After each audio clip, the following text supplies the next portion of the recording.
اب یہاں سے سورہ فصلت، سورہ حامیم سجدہ شروع ہو رہا ہے۔ سورۃ فصلت مکیۃ وہی 53 آیۃ۔ سورہ فصلت مکی ہے اور اس میں 53 آیتیں ہیں، 53۔ اعوذ باللہ من الشیطان الرجیم، بسم اللہ الرحمن الرحیم۔ اس کا ایک نام سورہ حامیم سجدہ بھی ہے۔ حامیم تنزیل من الرحمن الرحیم، کتاب فصلت آیاتہ قرآنا عربیا لقوم یعلمون، بشیرا ونذیرا فأعرض اکثرهم فهم لا يسمعون، وقالوا قلوبنا في أكنة مما تدعونا إليه وفي آذاننا وقر ومن بيننا وبينك حجاب فاعمل إننا عاملون۔ یہ 5 آیتیں ہیں۔ حامیم تنزیل من الرحمن الرحیم، اس قرآن کا، اس کتاب کا نازل کیا جانا ہے۔ یہ کتاب نازل کی گئی ہے رحمان و رحیم کی طرف سے، کی جانب سے، یعنی اس ذات کی طرف سے جو بے انتہا رحم کرنے والی ذات ہے۔ رحمان یعنی دنیا میں رحم کرنے والی ذات، رحیم آخرت میں، دین اور یعنی دنیا اور آخرت میں رحم کرنے والے پروردگار اللہ کی طرف سے یہ کتاب نازل کی گئی۔ کتاب، یہ وہ کتاب ہے فصلت آیاتہ، جس کی آیتیں مفصل طور پر بیان کی گئی، تفصیل کے ساتھ کھول کھول کر بیان کی گئی۔ قرآن عربی، اس حال میں کہ یہ عربی قرآن ہے، لقوم یعلمون، اس قوم کے لیے جو جانتی ہیں۔ بشیرن، یہ کتاب وہ ہے جو خوشخبری دینے والی ہے جنت کی ایمان والوں کو، اور یہ کتاب وہ ہے جو ڈرانے والی ہے ان لوگوں کو جو انکار کرنے والے ہیں، کافروں کو جہنم کے عذاب سے ڈرانے والی ہے۔ فأعرض اکثرهم، بس ان میں سے اکثر لوگوں نے اعراض کیا، یعنی کافروں میں سے اکثر کافروں نے اعراض کیا۔ فہم لا يسمعون، بس وہ نہیں سنتے۔ وقالوا، اور ان کافروں نے کہا، قلوبنا، ہمارے دل، فی اکنۃ، یعنی پردے میں، یعنی ہمارے دلوں پر پردہ پڑا ہوا ہے اس چیز سے جس کی طرف آپ ہم کو بلا رہے ہیں۔ وفی آذاننا وقر، اور ہمارے کانوں میں بوجھ ہے۔ ومن بیننا وبینک حجاب، اور ہمارے اور آپ کے درمیان ایک پردہ ہے۔ فعمل، بس آپ عمل کیجئے، آپ اپنا کام کیجئے۔ اننا عاملون، بے شک ہم اپنا کام کریں گے۔ یہ سورہ حامیم السجدہ، حامیم سجدہ کی سورہ فصلت کی ابتدائی 5 آیت ہے۔ حامیم، ان جعلتہ اسما للسورۃ کان مبتدأ، حامیم، اگر تم اس کو سورہ کا نام قرار دو گے تو یہ مبتدا ہوگا ترکیب میں۔ تنزیل، یہ اس کی خبر ہوں گی۔ وَإِن جَعَلْتَهُ تَعْدِيدًا لِلْحُرُوفِ، اور اگر تم اس کو قرار دو گے حروف کو شمار کرنے کے طور پر، یعنی حروف مقطعات سمجھ کر اگر تم اس کو عنوان کے طور پر رکھو گے، کانا تنزیل، تو یہ تنزیل یہ خبر ہوں گی مبتدا محذوف کی، اور یعنی ھذا تنزیل من الرحمن الرحیم، اور کتاب بدل ہے تنزیل سے، کتابن جو آ رہا ہے یہ بدل ہے، تنزیل مبدل من ہوئے، یا خبر کے بعد یا کے بعد دوسری خبر ہے، او خبر مبتدا محذوف، یا مبتدا محذوف کی خبر ہے، یعنی ھذا کتاب، او تنزیل، یا تنزیل مبتدا ہے من الرحمن الرحیم اس کی صفت ہے، اور کتاب خبر ہے، کتاب خبر ہو، کتاب اس کی خبر ہے۔ تو اس میں کئی ترکیبیں بیان کی جا رہی ہیں۔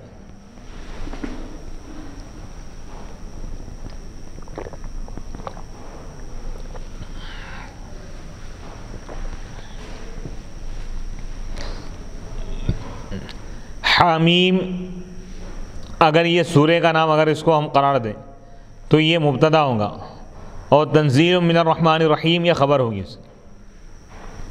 نہیں، اگر حامیم کو اگر حروف مقطعات کے طور پر اگر اس کو شمار کریں، ترکیب میں اگر اس کو نہ لائیں تو تنزیل یہ مبتدا محذوف کی خبر ہوں گی، ھذا تنزیل،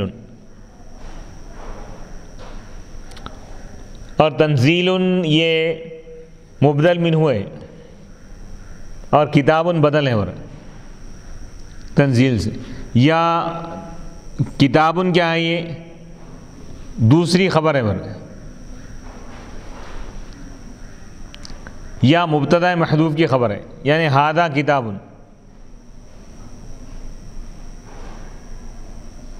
یہ تنزیل مبتدا ہے برا، من الرحمن الرحیم اس کی صفت ہے، اور کتاب خبر ہے اس کی. تنزیل من الرحمن الرحیم، تنزیل موصوف، من الرحمن الرحیم یہ صفت ہے، ایسا نازل کیا جانا جو رحمان و رحیم کی جانب سے. کتاب وہ یعنی ایسی نازل کی ہوئی چیز، ایسی نازل کی ہوئی چیز جو رحمان و رحیم کی جانب سے، رحمان و رحیم کی جانب سے نازل کی ہوئی چیز وہ کتاب ہے. تو یہ تنزیل من الرحمن الرحیم یہ مبتدا ہے، کتاب اس کی خبر ہوگی. کتاب وہ کتاب فصلت آیاتہ جس کی آیتوں کو علیحدہ الگ الگ کر کے بیان کیا گیا، تفصیل کے ساتھ کھول کھول کر بیان کیا گیا، میزت الگ الگ کر دیا گیا ہے. وہ جعلت تفاصیل اور اس کو تفصیلی بنایا گیا، فی معانی مختلفہ مختلف معنوں میں، من احکام احکام بھی ہے، امثال بھی ہے، مواعظ موعظت ہے، نصیحت ہے، اور تذکیر ہے، تذکر ہے، ووعد اور وعدہ ہے جنت کا، ووعد ووعید اور وعیدیں ہیں، نافرمانی کرنے پر وعید بیان کی گئی، کفر اور شرک پر سخت ترین وعید اور دھمکی بیان کی گئی، ایمان لانے پر وعدہ ہیں، نیک اعمال پر وعدہ ہیں، عبادتوں کے انجام دینے پر وعدہ ہیں، تقوی اختیار کرنے پر وعدہ ہیں، ذکر کرنے پر وعدہ ہے، ذکر الہی کے اہتمام پر وعدہ ہے، عبادت پر وعدہ ہے، تمام نیک اعمال پر اللہ کی طرف سے وعدہ ہے آیتوں میں، اور گناہ کرنے پر وعید ہے، وغیرہ ذالک اور اس کے علاوہ کئی چیزیں ہیں. یعنی قرآن مجید کی جو آیتیں ہیں اس میں اللہ تعالیٰ تفصیلی طور پر احکام کو بیان فرمائے، یعنی وہ واقعات، وہ چیزیں جو انسان کے لیے بنیاد کی حیثیت رکھتی ہیں، انسان کے لیے انتہائی ضروری ہیں، ان چیزوں کو اللہ تعالیٰ بار بار بیان فرمایا، مکرر فرمایا، تفصیل کے ساتھ بیان کیا. جیسا عقائد کا معاملہ ہے، اللہ کی توحید کی بات ہے، اللہ کی یعنی الوہیت کی اگر بات ہے تو اللہ تعالیٰ اس کو کثرت کے ساتھ بیان کیا تاکہ انسان اللہ کی معرفت حاصل کرے، خدا کو مانے، خدا پر ایمان لائے، خدا کی توحید کو مانے، اللہ کی وحدانیت کیا ہے اللہ تعالیٰ اس کو تفصیل کے ساتھ قرآن میں بیان فرمائے. پھر نبی پاک علیہ الصلاۃ والسلام کی رسالت اور نبوت کو اللہ تعالیٰ قرآن میں بیان فرمائے، حضور کے خاتم النبیین ہونے کو اللہ تعالیٰ بیان فرمائے، قرآن کی حقانیت کو اللہ تعالیٰ بیان فرمائے، اور آخرت کے تصور کو اللہ تعالیٰ قرآن میں بیان فرمائے، جنت اور دوزخ کے حق ہونے کو اللہ تعالیٰ نے بیان فرمایا، فرشتوں کا ذکر اللہ تعالیٰ بیان فرمایا. تو اس میں کئی احکام بھی اللہ تعالیٰ بیان فرمائے، جیسے نماز کے احکام ہیں، روزے کے احکام ہیں، زکوٰۃ کے احکام ہیں، حج کے احکام ہیں، قربانی کے احکام ہیں، اور کئی احکام کو اللہ تعالیٰ بیان فرمائے. نکاح کے احکام ہیں، نکاح کے مسائل ہیں، طلاق کے مسائل ہیں، خلا کے مسائل ہیں، رضاعت کے مسائل ہیں، اور حضانت کے مسائل ہیں، تمام وراثت کے مسائل ہیں، میراث، نظام میراث کو اللہ تعالیٰ بیان فرمایا، میراث کے قوانین کو اللہ تعالیٰ بیان فرمایا، اور حقوق اللہ کو اللہ تعالیٰ بیان فرمایا، حقوق العباد کو اللہ تعالیٰ بیان فرمایا، کئی مثالیں دے کے اللہ تعالیٰ بیان فرمایا. قرآن عربی یعنی اس حال میں کہ یہ عربی قرآن ہے، اس کو جو نصب آیا ہے اختصاص کی بنیاد پر برا، یعنی اخص میں خاص کرتا ہوں قرآن عربی کو، یعنی میں مراد لیتا ہوں، یا مدح کی بنیاد پر، امدح قرآن عربی میں تعریف کرتا ہوں عربی قرآن، ای ارید بہذا الکتاب یعنی میں مراد لیتا ہوں اس مفصل تفصیلی کتاب سے، قرآن کو، من صفت ہی کہتا و کہتا جس کی صفت یہ ہے، او علی الحال یا حال کی بنیاد پر، اس حال میں کہ وہ عربی قرآن ہے، ای فصلت آیتوں یعنی اس کی آیتوں کو کھول کھول کر بیان کیا گیا، فی حال کونہ قرآن عربی اس کے عربی قرآن ہونے کی حالت میں، لقوم یعلمون اس قوم کے لیے جو جانتی ہے، ای لقوم عرب قوم کے لیے، یعلمون جو جانتے ہیں اس چیز کو جو ان پر نازل کی گئی آیتیں وغیرہ، کیونکہ ان کی زبان میں من الآیات المفصلہ مفصل آیتیں، المبینہ جو بیان کی گئی ہیں، بلسانہم العربی ان کی عربی زبان میں، وَلِقَوْمٍ اور یہ لقومن کیا ہے، متعلق ہے تنزیل، یعنی قرآن کا نازل کیا جانا اس قوم کے لیے ہے جو جانتی ہیں، یا فصلت کے متعلق ہے برائے، اس کی آیتوں کو تفصیل کے ساتھ بیان کیا گیا اس قوم کے لیے جو جانتی ہے.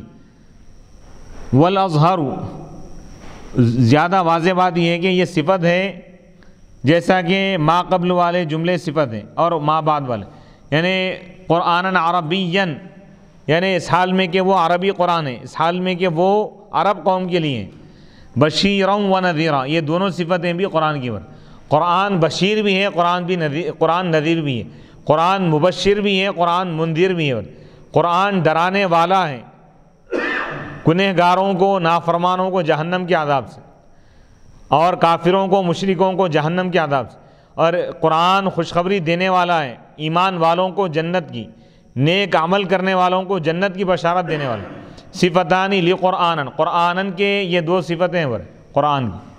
فَأَعْرَضَ أَكْثَرُهُمْ فَهُمْ لَا يَسْمَعُونَ، بس ان میں سے اکثر لوگ یعنی اکثر کفار قرآن سے منہ پھیر لیے، فَهُمْ لَا يَسْمَعُونَ، بس وہ قرآن کو نہیں سنتے، اَيْ لَا يَقْبَلُونَ، یعنی قرآن کو قبول نہیں کرتے، قرآن کی حقانیت کو قبول نہیں کرتے، قرآن کی تعلیمات کو قبول نہیں کرتے۔ یہ تمہارے اس قول سے ہیں، تشفعت الی فلان، فلاں کے پاس میں سفارش کیا، فلم یسمع قولی، بس وہ میری بات نہیں سنا۔ کیا مطلب؟ بات سنا لیکن قبول نہیں کیا۔ قبول نہ کرنے کو کبھی نہ سننے سے بھی تعبیر کیا جاتا، فلاں شخص بات نہیں سن رہا ہے، کیا مطلب؟ یہ جیسے والدین اگر کہیں کہ بچہ بات نہیں سن رہا، بات نہیں سن رہا، بات سنا لیکن سن کر عمل نہیں کر رہا، قبول نہیں کر رہا۔ کوئی بات سن کر قبول نہ کرنا ایسا ہی ہے گویا کہ نہیں سننے کی طرح ہے، یعنی وہ لوگ قرآن سے منہ پھیر لیے، قرآن کو نہیں سنتے، یہ مراد ہے کیا؟ عرب کے لوگ کفار بھی قرآن سنے لیکن اس پر عمل نہیں کیا، اس کو قبول نہیں کیا، اس پر ایمان نہیں لائے۔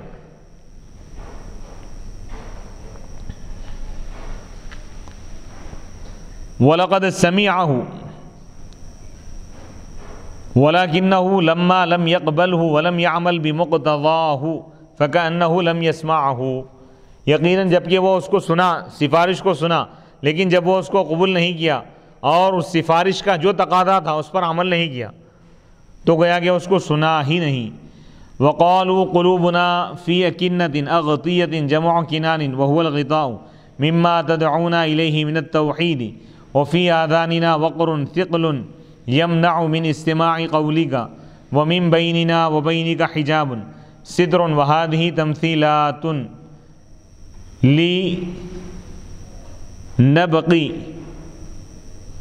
قلوبهم عن تقبل الحق واعتقاده كأنها في غلف وأغطية تمنع من نفوذه فيها ومجّ إسماعهم له كأن برها صمما عنده ولتباعد المذهبين والدينين كأن بينهم وما هم عليه وبين رسول الله صلى الله عليه وسلم وبين ما هم عليه وبين رسول الله صلى الله عليه وسلم وبين ما هو عليه حجابا ساترا وحاجزا منيعا من جبل أو نحوه فلا تلاقي ولا ترائي فاعمل على دينك إننا عاملون على ديننا أو فاعمل في إبطال أمرنا إننا عاملون في إبطال أمرك وفائدة زيادة من أن الحجاب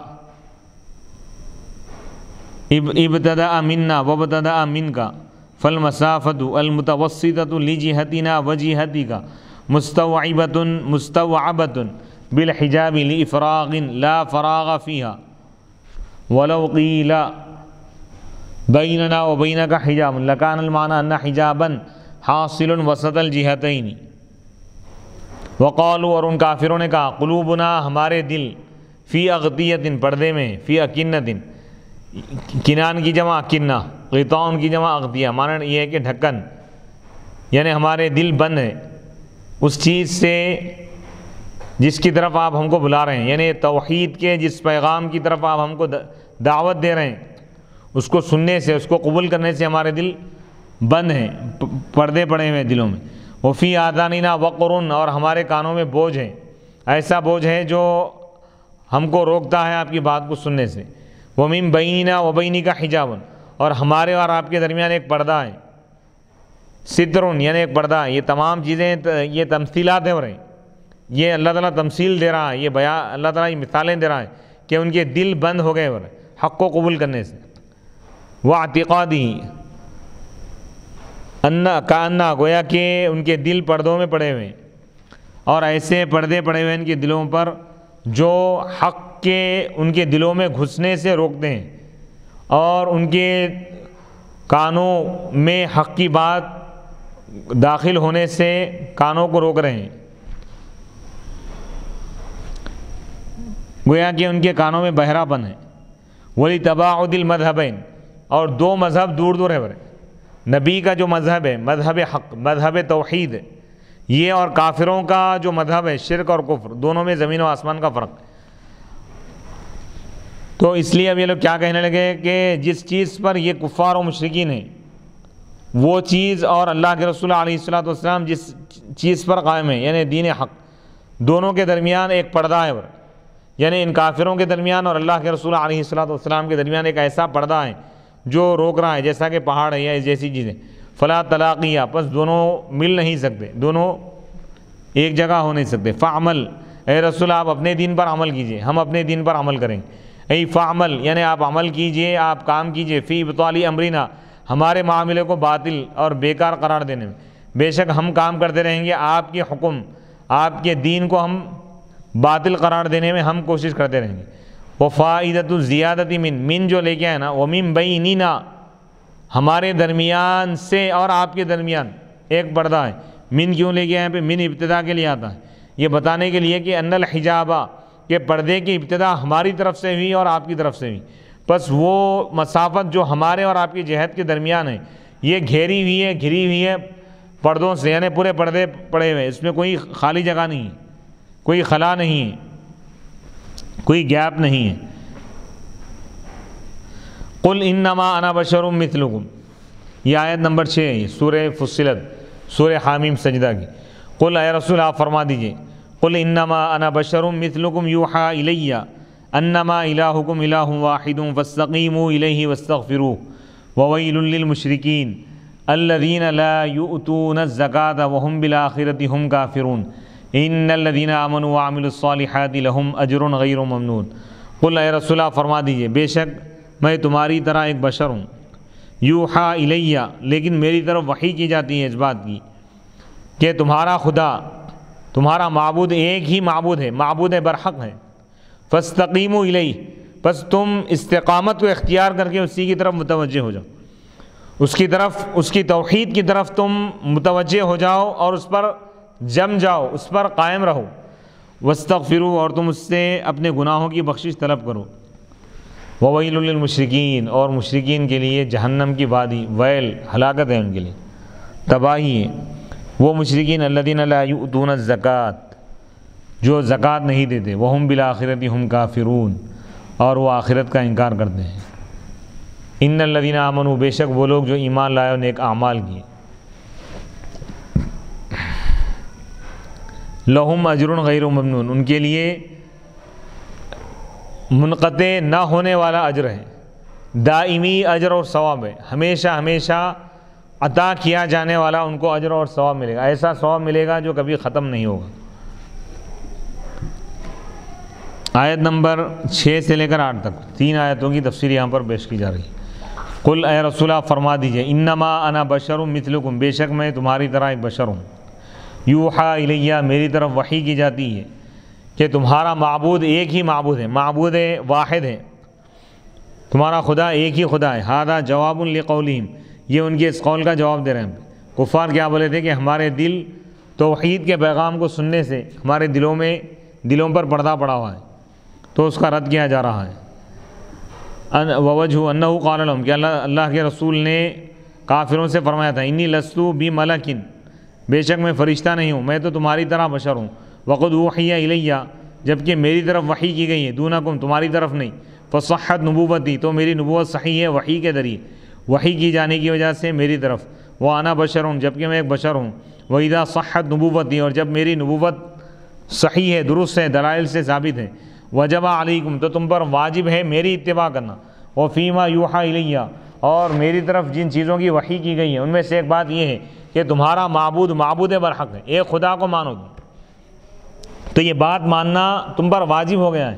فاستقیموا الیہ، فاستووا الیہ، بس تم اس کی طرف متوجہ ہو جاؤ، اللہ کی طرف، بالتوحید، توحید کو اختیار کر کے، واخلاص العبادت، عبادت کو اللہ کے ساتھ خاص کرتے ہوئے، غیر ذاہبین یمینا ولا شمالا، دائیں اور بائیں جانب نہ جاتے ہوئے، ولا ملتفتین الی ما یسول لکم الشیطان، اور اس چیز کی طرف متوجہ ہوئے بغیر جو شیطان تمہارے لیے آراستہ کرتا ہے، من اتخاذ الاولیاء، اولیاء اور شفعاء یعنی بتوں کو اور غیر اللہ کو خدا بنانے کا جو شیطان تمہیں وسوسہ ڈال رہا ہے اس کی طرف تم متوجہ مت ہو، توحید کو اختیار کرو، واستغفروہ من الشرک، اور تم اللہ سے بخشش مانگو، مغفرت طلب کرو، توبہ کرو اللہ کی بارگاہ میں شرک سے، کفر سے، وویل للمشرکین، کیونکہ مشرکین کے لیے ہلاکت ہے، بڑی تباہی ہے ان کے لیے۔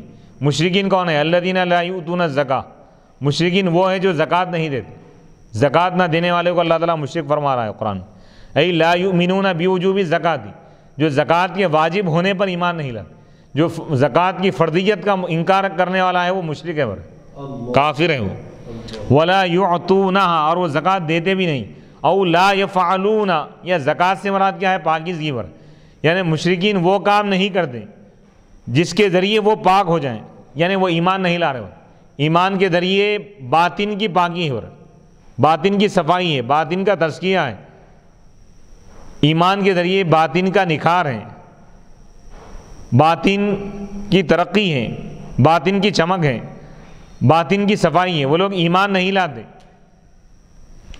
وَهُمْ بِالْآخِرَةِ هُمْ كَافِرُونَ، اور وہ آخرت کا انکار کرتے ہیں، بالبعث یعنی مرنے کے بعد دوبارہ اٹھائے جانے کا وہ انکار کرتے ہیں، والثواب، ثواب کا انکار کرتے ہیں، والعقاب، عذاب کا انکار کرتے ہیں، وَإِنَّمَا جُعِلَ مَنْعُ الزَّكَاةِ مَقْرُونًا بِالْكُفْرِ بِالْآخِرَةِ لِأَنَّ أَحَبَّ شَيْءٍ إِلَى الْإِنسَانِ مَالُهُ وَهُوَ شَقِيقُ رُوحِهِ فَإِذَا بَذَلَهُ فِي سَبِيلِ اللَّهِ فَذَلِكَ أَقْوَى دَلِيلٍ عَلَى اسْتِقَامَتِهِ وَصِدْقِ نِيَّتِهِ وَنُصُوعِ طَوِيَّتِهِ وَمَا خَدَعَ الْمُؤَلَّفَةُ قُلُوبُهُمْ إِلَّا بِلُمْضَةٍ مِّنَ الدُّنْيَا فقرت عصبيتهم ولانت شكيمتهم وما ارتدت بنو حنيفة إلا بمنع الزكاة وفيه بعث للمؤمنين على أداء الزكاة وتخويف شديد من منعها وإنما جعل منع الزكاة، زکوٰۃ نہ دینے کو، زکوٰۃ کے روکنے کو ملا دیا گیا کفر کے ساتھ، کفر بالآخرت یعنی آخرت کے انکار کے ساتھ اس کو جوڑ دیا گیا، یعنی زکوٰۃ کا نہ دینا آخرت کا انکار کرنا ہے، زکوٰۃ کا نہ دینا آخرت کا انکار کرنا ہے، اس کے ساتھ کیوں ملایا گیا اس کو؟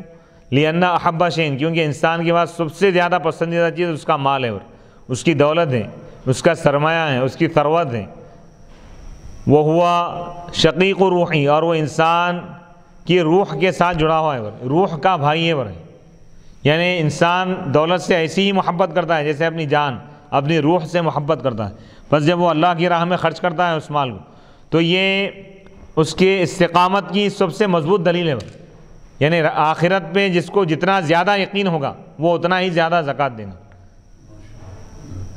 وہ صدق نیتی، اور اس کی نیت کی سچائی پر، اس کی نیت کی پاکیزگی پر، اور اس کی نیت کے اخلاص پر، اس کے باطن کی پاکیزگی پر یہ سب سے مضبوط دلیل ہے۔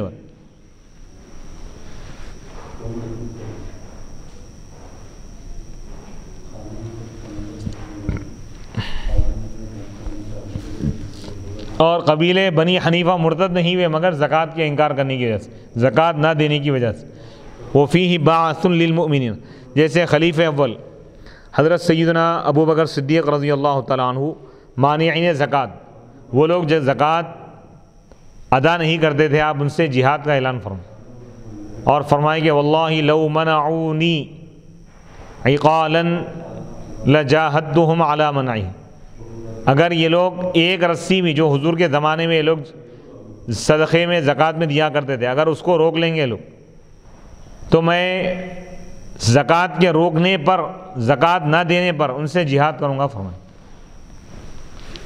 اور اس میں ایمان والوں کو ابھارنا ہے زکوٰۃ کے دینے پر، ادائیگی پر، اور زکوٰۃ کے روکنے ایمان والوں کو ابھارنا ہے زکوٰۃ کی ادائیگی پر، یعنی زکوٰۃ کو ادا کرنا چاہیے.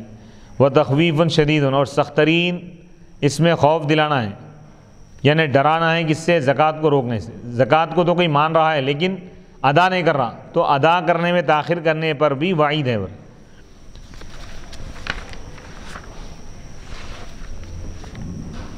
سورہ فصلت 8 آیتیں اور 1 رکوع مکمل ہو گیا. الحمدللہ دوسرا رکوع شروع ہو رہا ہے.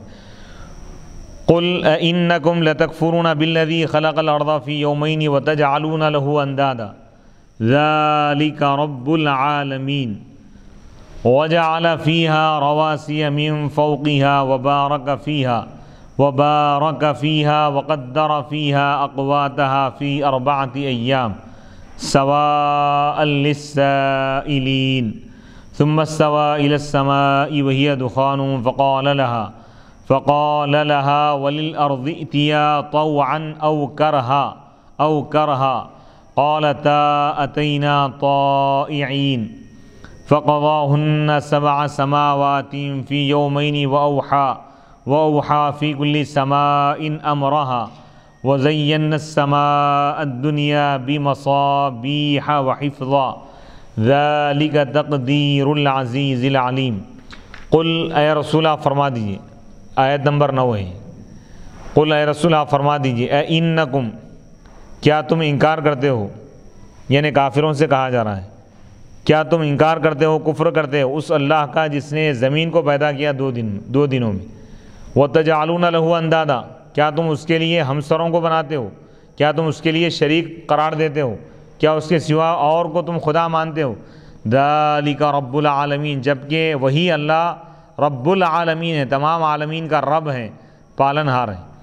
اب آیت نمبر 10 شروع ہو رہی ہے سے. وجعل فیہا رواسی من فوقہا، اور اس نے یعنی اللہ نے اس میں اس زمین میں پہاڑوں کو پیدا کیا، من فوقہا اس کے اوپر یعنی زمین کے اوپر. وبارک فیہا، اور اللہ تعالیٰ اس زمین میں برکتیں عطا فرمائے. وقدر فیہا اقواتہا، اور اللہ تعالیٰ اس زمین میں اس کی روزیوں کو اللہ تعالیٰ مقدر فرما دیا، اس کا فیصلہ فرما دیا، مقرر فرما دیا. فی 4 ایام، 4 دنوں میں. سواء للسائلین، یہ سب برابر ہے سوال کرنے والوں کے لیے.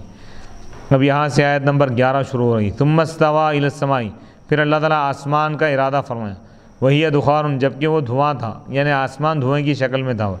تو اللہ تعالیٰ نے اس دھوئیں سے فرمایا، آسمان سے فرمایا، وللارض، اور زمین سے فرمایا، ائتیا طوعا، تم دونوں خوشی سے آ جاؤ اطاعت کرتے ہوئے، یا مجبور ہو کر آ جاؤ، یعنی وجود میں آ جاؤ. تم چاہو یا مت چاہو، اللہ جو چاہے گا وہ ہونا لازمی ہے. یعنی اللہ تعالیٰ زمین اور آسمان سے فرمایا کہ تم دونوں وجود میں آ جاؤ. طوعا، یا تو خوشی سے آ جاؤ، اگر تم خوشی سے تیار نہیں ہوں گے تو اللہ اپنی قدرت اور قہاریت سے تم کو وجود میں لائے گا. اللہ کی کمال قدرت اللہ تعالیٰ بیان فرما رہا. قالتا، تو زمین اور آسمان نے کہا، اتینا طائعین، ہم وجود میں آ گئے تیری اطاعت کرتے خوشی سے. فقضاہن 7 سماوات، اللہ تعالیٰ، یہ آیت نمبر 12 ہے. اللہ تعالیٰ 7 آسمانوں کو پیدا فرمایا، بنا دیا. فی یومین، 2 دنوں میں. وَأَوْحَى فِي كُلِّ سَمَاءٍ أَمْرَهَا، اور ہر آسمان میں اللہ تعالیٰ وحی کیا، امرہا اس کا حکم، ہر آسمان میں کیا کیا ہونا ہے اس کا آرڈر اللہ تعالیٰ دے دیا. پہلے آسمان میں اتنے فرشتے اور یہ کام کرنا ہے، تمام چیزیں ہو گئی. اللہ جو چاہ رہا ہے ہوتی جا رہی ہے ہر چیز. یہی اللہ کی ربوبیت کی نشانی. وَزَيَّنَّا السَّمَاءَ الدُّنْيَا، اور ہم نے آسمان دنیا کو، اس آسمان کو جو زمین کے قریب ہے، جو دنیا کے قریب ہے، اس کو ہم نے سجا دیا، آراستہ کر دیا. بمصابیح، چراغوں سے. ستاروں کو اللہ تعالیٰ چراغ فرما رہا، جیسے انسان اپنے گھر کو لائٹ سے روشن کرتا ہے، اللہ اس کائنات کو اللہ تعالیٰ ستاروں سے روشن کرو. یعنی اس کی روشنی اتنی زیادہ ہے کہ پوری کائنات کو روشن کر رہے ہیں ستارے. چاند روشن کر رہا ہے، ستارے روشن کر رہے ہیں. وحفظا، اور حفاظت کے لیے ہم یہ ستاروں کو بنائیں. یعنی شیاطین اگر آسمانوں کے قریب آ کر کوئی بات اگر سننا چاہے تو یہ ستارے ان کو جا کے ٹکراتے ہیں، ان کو جلا دیتے ہیں شیاطین. ذالک تقدیر العزیز العلیم، یہ اس اللہ کا فیصلہ ہے، اس کا اندازہ ہے جو غالب ہے اور جاننے والا ہے۔ قل اے رسول اللہ فرما دیجیے، آیت نمبر 9 سے لے کر 12 تک چار آیتوں کی تفسیر۔ تو ان 4 آیتوں میں اللہ تعالیٰ اپنی قدرت اور آسمان اور زمین کی تخلیق اللہ تعالیٰ کس طرح فرمایا ہے، اور اس میں کیا کیا چیزیں رکھا ہے، اور اس میں کیا کیا حکمتیں ہیں، اس کو بیان فرمایا اللہ تعالیٰ۔ بیان فرما کر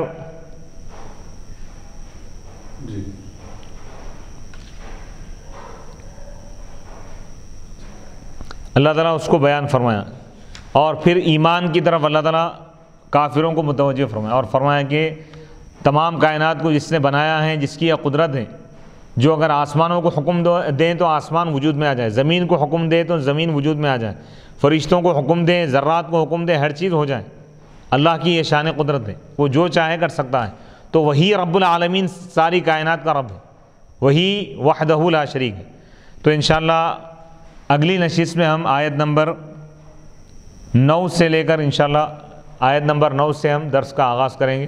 وصلی اللہ تعالیٰ علی خیر خلقہ سیدنا محمد وآلہ واصحابہ وبارک وسلم اجمعین۔ سورہ فصلت، سورہ حامیم سجدے کی 8 آیتیں مکمل ہوئی، 9ویں آیت اور دوسرے رکوع سے ہم شروع کریں گے۔ وصلی اللہ تعالیٰ علی خیر خلقہ سیدنا محمد وآلہ واصحابہ اجمعین۔ ربنا آتنا فی الدنیا حسنۃ وفی الآخرۃ حسنۃ وقنا عذاب النار۔ یا رب العالمین ہمارے اس درس کو قبول فرما، اور اس کے ذریعے لاکھوں کروڑوں لوگوں کو مولا فائدہ پہنچا۔ قرآن کریم کی برکتوں، رحمتوں اور سعادتوں سے مولا ہم کو دنیا اور آخرت میں بہرور فرما، اس کے فیضان کو جاری فرما دے۔ کلام پاک کی تجلیات اور انوار ہمیں عطا فرما مولا، اس کے ذریعے سے ہم کو دنیا اور آخرت میں کامیابی عطا فرما، عافیت اور سلامتی عطا فرما۔ تمام آسمانی بلاؤں، زمینی فتنوں سے، گردشوں سے، بیماریوں سے، مصیبتوں سے، جانی اور مالی نقصان سے مولا ہماری حفاظت فرما، ہر شر سے بچا، ہر خیر عطا فرما۔ ہم کو اور ہمارے متعلقین اور اہل خانہ کو مولا صحت اور عافیت عطا فرما، سلامتی عطا فرما، اور جتنے لوگ مولا اس تحریک اور اس کار خیر میں مولا شامل ہیں، سب کو اپنی نعمتوں رحمتوں سے بہرور فرما۔ خصوصاً جناب سید محمد عبد الواسع حسینی امان اللہ صاحب اور ان کے اہل خانہ کو مولا صحت اور عافیت عطا فرما، اور ان کے بچوں کو صحت اور عافیت عطا فرما مولا۔ جو قرآن پاک کی خدمت انجام دے رہے ہیں مولا، احادیث مبارکہ کی خدمت کر رہے ہیں، اس کو عوام تک اور پوری دنیا تک پہنچا رہے ہیں مولا، سب کو قرآن کے آیتوں کے صدقے میں مولا شفائے کلی، شفائے کاملہ عاجلہ عطا فرما مولا۔ ظاہری اور باطنی، جسمانی اور روحانی ہر قسم کی بیماریوں سے مولا شفا اور صحت عطا فرما۔ یا رب العالمین زندگیوں میں سکون اور عافیت، سلامتی عطا فرما، گھروں میں خیر و برکت اور رحمتوں کا نزول فرما، ہر قسم کی پریشانیوں سے مولا ہمارے گھروں کو محفوظ فرما دے، ہر شر سے بچا، قرآن مجید کی برکتوں کو مولا ہمارے گھروں میں نازل فرما، ہماری زندگی میں مولا نازل فرما۔ ہم کو دنیا اور آخرت میں اس قرآن پاک کی برکت کے ذریعے مولا دنیا اور آخرت میں کامیابی عطا فرما، صحت اور عافیت عطا فرما۔ نبی پاک علیہ الصلوۃ والسلام کے صدقے طفیل ہماری ان تمام دعاؤں کو قبول فرما، والحمد للہ رب العالمین۔